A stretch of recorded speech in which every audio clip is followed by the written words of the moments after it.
안녕하십니까? 인생의 복잡한 문제들을 말씀으로 단칼에 해결해주는 김종근 목사의 쾌도 남마입니다.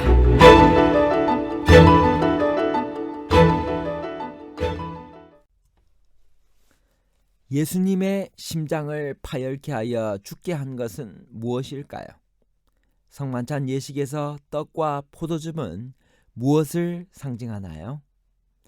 베다니 시몬의 집에서 열린 잔치에서 옥합을 부은 여인은 요한복음 8장의 가늠하다 현장에서 잡힌 동일한 여인인가요? 아니면 다른 인물인가요? 동일인과 다른 인물에 관한 복잡한 문제를 하나님 말씀의 가르침으로 명쾌하게 해결해 드리겠습니다. 감람산에서 마태복음 24장과 25장의 설교를 하신 것은 예수님께서 돌아가시기 며칠 전인가요? 마태복음 26장 2절 너희가 아는 바와 같이 이틀이 지나면 유월절이라 인자가 십자가에 못 박히기 위하여 팔리리라 하시더라. 예수님께서 배반당하신 때가 목요일 밤이었습니다. 유대인 계산 방식에 따라 그리스도가 이 말씀을 한 날은 수요일임을 암시합니다. AD 31년 니산월 14일 유월절 양을 잡은 그날은 금요일이었습니다. 예수님을 죽이기 위해 누가 모였나요? 그들은 누구인가요? 마태복음 26장 3절 그때 대제사장들과 백성의 장로들이 가야바라 하는 대제사장의 관정에 모여 대제사장들과 백성의 장로들이란 공회, 산헤드린 회원들을 말합니다. 공회가 대제사장의 집에서 열린 것입니다. 공회는 로마가 식민지를 효과적으로 통치하기 위하여 허락한 이스라엘의 자치행정기구로서 모든 민사 문제와 종교 문제를 처결하는 권한을 가지고 있었습니다. 회원들은 의장인 대제사장 외에 70명으로 구성되어 있었습니다. 그들은 예수께서 나사로를 살리신 이후에 그에 관하여 급증하는 백성들의 기대와 인기를 보고 두려움을 느껴 그를 죽이기로 결심했습니다. 나병 환자 시몬의 집에서 예수님을 위한 잔치가 열렸습니다. 시몬은 누구인가요? 참석자들은 누구인가요? 마태복음 26장 6절에서 9절 예수께서 베다니 나병 환자 시몬의 집에 계실 때 한 여자가 매우 귀한 향유 한 옥합을 가지고 나와서 식사하시는 예수의 머리에 부으니 제자들이 보고 분개하여 이르되 무슨 의도로 이것을 허비하느냐 이것을 비싼 값에 팔아 가난한 자들에게 줄 수 있었겠도다 하거늘. 마리아의 향유 이야기는 사복음서에 모두 다 기록되어 있습니다. 따라서 사복음서를 다 참고해야 향유 이야기의 정확한 내용을 파악할 수 있습니다. 누가의 기록에 의하면 시몬은 베다니에 사는 바리새인이었습니다. 그는 한때 나병 환자였는데 예수님께서 고쳐주셨습니다. 그는 그 은혜에 감사해서 예수님을 위한 잔치를 열고 예수님과 그 제자들을 초대하셨습니다. 얼마 전에 부활한 나사로와 그의 여동생들인 마리아와 마르다도 초대를 받았습니다. 한 여자가 매우 귀한 향유 한 옥합을 가지고 와서 예수님의 머리에 부었습니다. 이 여자는 누구이며 왜 이런 행동을 했을까요? 마태복음 26장 7절 한 여자가 매우 귀한 향유 한 옥합을 가지고 나와서 식사하시는 예수의 머리에 부으니 마태복음과 마가복음은 그냥 한 여자라고만 기록했고 누가복음은 죄를 지은 한 여자가 눈물로 그 발을 적시고 그 발에 향유를 부었다고 기록했습니다. 요한복음은 그 여인이 마리아라고 실명을 밝혔습니다. 향유 한 옥합을 요한복음은 지극히 비싼 향유 곧 순전한 나드 한 근이라고 자세히 설명했습니다. 마가복음 14장 5절에 따르면 그 가치는 300데나리온이 넘었습니다. 1데나리온은 하루 임금이었으므로 300데나리온은 일반 노동자의 1년 수입과 맞먹었을 것입니다.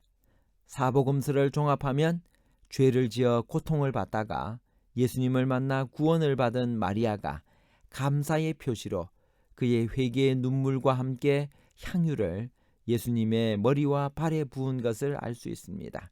아마도 그의 전 재산을 다 바쳐서 그 비싼 향유를 샀을 것입니다. 제자들의 눈에는 허비였겠지만 사랑에는 허비가 없는 것입니다. 여기 마태복음 26장에 나오는 마리아는 용서받은 죄인이었습니다. 그는 예수님으로부터 진정한 용서를 체험했습니다. 그래서 그의 전 재산을 바쳐 예수님 돌아가시기 전에 그는 그의 사랑을 표시한 것입니다. 여기에 나오는 마리아와 요한복음 8장에 간음하다가 현장에서 잡힌 여인은 완전히 다른 여인입니다. 이 말씀은 우리가 다시 누가복음을 연구할 때 더 깊이 있게 연구하도록 하겠습니다. 비난을 받고 공경에 처한 이 여인을 예수님은 무엇이라고 칭찬하셨나요? 마태복음 26장 10절에서 13절. 예수께서 아시고 그들에게 이르시되 너희가 어찌하여 이 여자를 괴롭게 하느냐? 그가 내게 좋은 일을 하였느니라. 가난한 자들은 항상 너희와 함께 있거니와 나는 항상 함께 있지 아니하리라. 이 여자가 내 몸에 이 향유를 부은 것은 내 장례를 위하여 함이니라. 내가 진실로 너희에게 이르노니 온 천하에 어디서든지 이 복음이 전파되는 곳에서는 이 여자가 행한 일도 말하여 그를 기억하리라 하시니라. 누가 왜 예수님을 은 30에 팔았나요? 그것은 구약 성경 어디에 예언되어 있나요? 유다의 배반이 우리에게 주는 교훈은 무엇일까요? 마태복음 26장 15절. 내가 예수를 너희에게 넘겨주리니 얼마나 주려느냐 하니 그들이 은 30을 달아주거늘. 스가랴 11장 12절. 내가 그들에게 이르되 너희가 좋게 여기거든 내 품삯을 내게 주고 그렇지 아니하거든 그만두라. 그들이 곧 은 30개를 달아서 내 품삯을 삼은지라. 유다는 메시아라고 믿고 기대했던 예수님에게 실망했습니다. 그는 마음속으로 이미 예수님을 떠난 상태였습니다. 시몬의 잔치에서 마리아의 행위에 대한 예수님의 칭찬을 듣고 유다는 더욱 분노하여 그의 행동을 계시했습니다. 은 30세겔은 종의 몸값이었습니다. 마지막 만찬에서 예수님께서는 오늘날까지도 전해오는 무슨 예식을 행하셨나요? 마태복음 26장 26절. 그들이 먹을 때에 예수께서 떡을 가지사 축복하시고 떼어 제자들에게 주시며 이르시되 받아서 먹으라. 이것은 내 몸이니라 하시고. 목요일 밤 예수께서는 제자들과 함께 마지막 유월절 식사를 하셨습니다. 그날 밤 예수께서는 성만찬 예식을 제정하시고 친히 집행하셨습니다. 고린도전서 11장에서 사도 바울은 이렇게 이야기합니다. 내가 너희에게 전한 것은 주께 받은 것이니 곧 주 예수께서 잡히시던 밤에 떡을 가지사 축사하시고 떼어 이르시되 이것은 너희를 위하는 내 몸이니 이것을 행하여 나를 기념하라 하시고 식후에 또한 그와 같이 잔을 가지시고 이르시되 이 잔은 내 피로 세운 새 언약이니 이것을 행하여 마실 때마다 나를 기념하라 하셨으니. 예수께서 떼어주신 떡은 분명히 누룩을 넣지 않은 유월절 떡이었습니다. 잔에는 발효되지 않은 순수한 포도즙이 담겨 있었습니다. 그리스도의 피를 상징하는 거룩한 음료에 발효된 술을 사용했다고 볼 수는 없습니다. 떡은 예수님의 몸을, 포도즙은 예수님의 피를 상징합니다. 예수님께서 십자가상에 달려 돌아가시는 날, 그 장면을 시대의 소망 753페이지에서는 이렇게 이야기합니다. 사탄은 맹렬한 유혹으로 예수님의 마음을 쥐어짜듯이 괴롭혔다. 구주께서는 무덤의 문을 꿰뚫어 보실 수 없었다.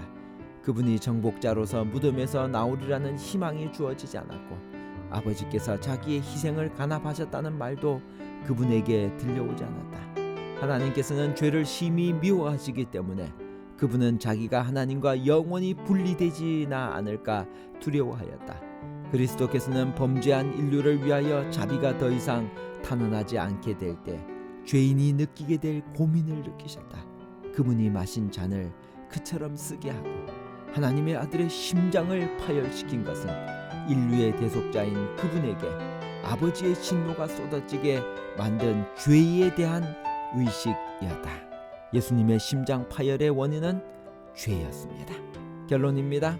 첫 번째, 예수님이 마신 잔을 그처럼 쓰게 하고 하나님의 아들의 심장을 파열시킨 것은 인류의 대속자인 그분에게 아버지의 진노가 쏟아지게 만든 죄에 대한 의식이었습니다. 둘째, 성만찬의 떡은 예수님의 몸을, 포도즙은 예수님의 피를 상징합니다. 셋째, 베다니 시몬의 집에서 열린 잔치에서 옥합을 부은 여인은 요한복음 8장에서 가늠하다 현장에서 잡힌 동일한 여인이 아니라 다른 인물입니다. 감사합니다.